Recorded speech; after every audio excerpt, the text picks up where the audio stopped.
Welcome back, ladies and gentlemen. Thank you guys so much for joining me today. There has been a lot of big moves already this week in the NFL, and I wanted to cover a couple of them.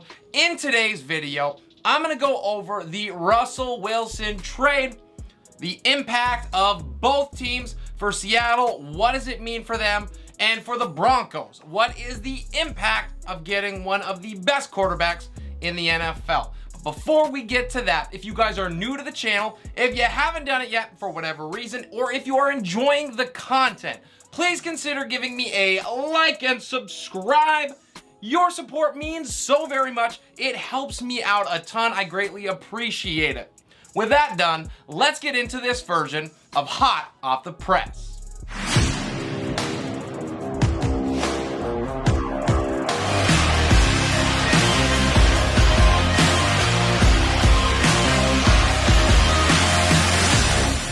A couple answers that I wanted to get from the video.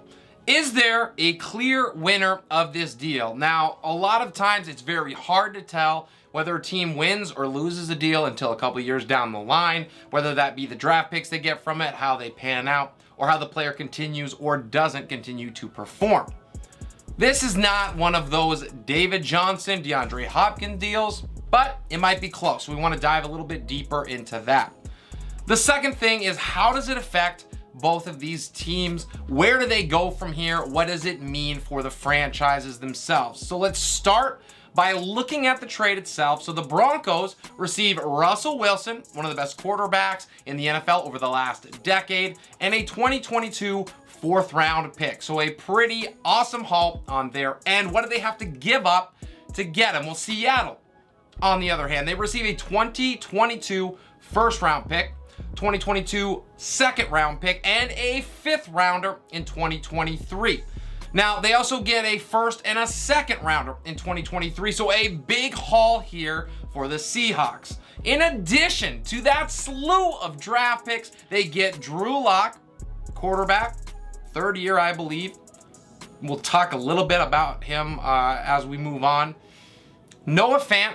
And for my money, he's one of the best tight ends in the league. He's really young and has shown a lot in his first couple seasons, especially when we consider the quarterback play that has been there in Denver. And finally, the defensive tackle, Shelby Harris, kind of bounced around a little bit. He had 6 sacks last year, though. It was a decent addition on that defensive line, which we know that Seattle needs plenty of help with.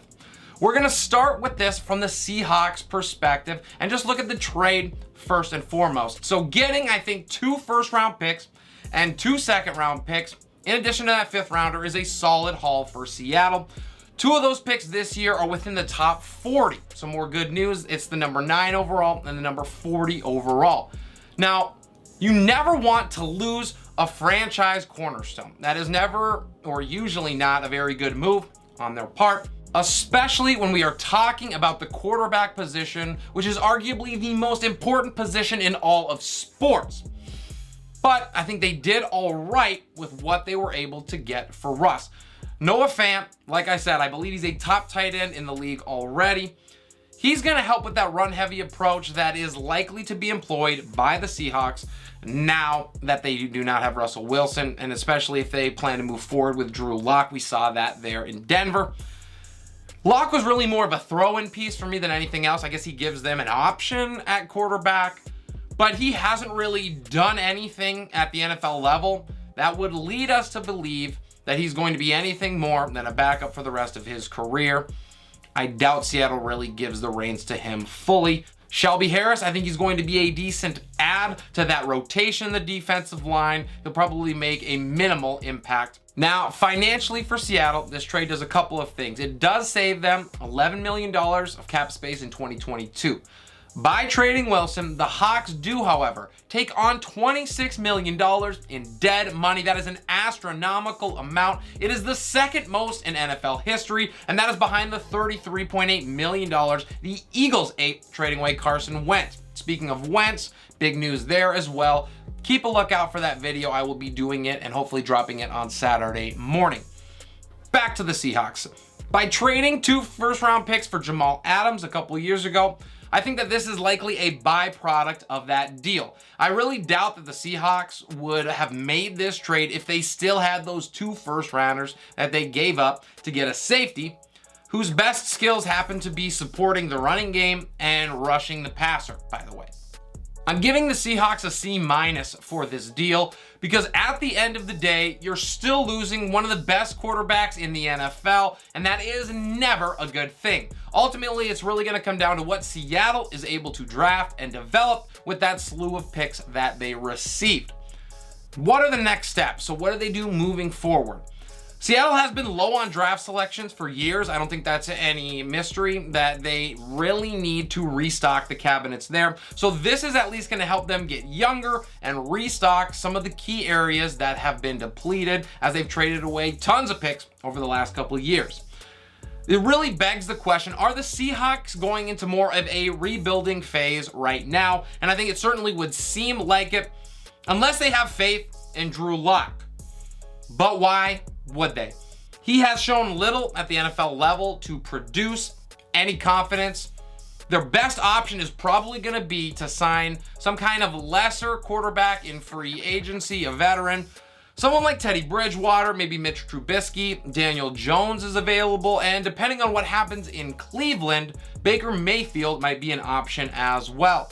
Once they do that, they can reevaluate in 2023 when there was likely going to be a far better quarterback class to be able to draft one. Now, Jimmy Garoppolo is also available, but I highly doubt that the 49ers are going to trade him within the division. Another move of note, Seattle also cut All-Pro linebacker Bobby Wagner. He was drafted on the same day as Russell Wilson, and that saved them $16.6 million in cap space. With a lack of other viable stars on this roster, I think it likely signals that the Hawks are either starting over or about as close to it as they possibly can be. Seattle hasn't made a deep playoff run since that infamous 2014 New England loss in the Super Bowl, and that was the last time they made it out of the divisional round. So it seems like Seattle saw that this isn't working, it hasn't worked for a long time, and we need to move on while we still can and get the most from it. It is no big secret that Russell Wilson has also been, we'll say, unhappy with the organization as a whole, and that was clearly a reason that the Hawks moved on as well.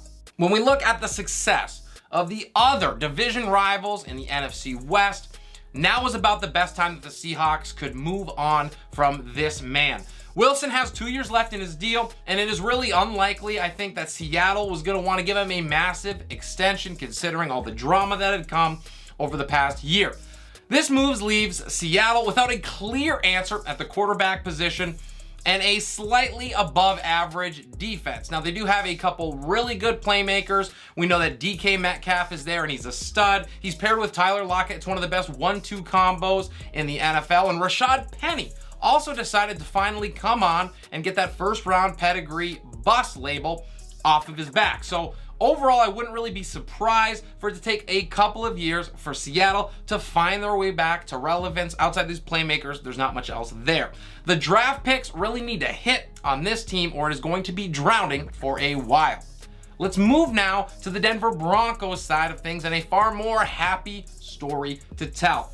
When we look at the trade, I know that the cost was steep, but it really had to be. It was something that Denver could afford to do. They had really been loading up ammunition over the last season. They're going all in over the next couple years. They had those extra picks because of deals they made like Von Miller earlier on to kind of stock up and let them make the move that they needed to. Now, they've been searching so desperately for a quarterback since Peyton Manning's gone, and that has been a long time.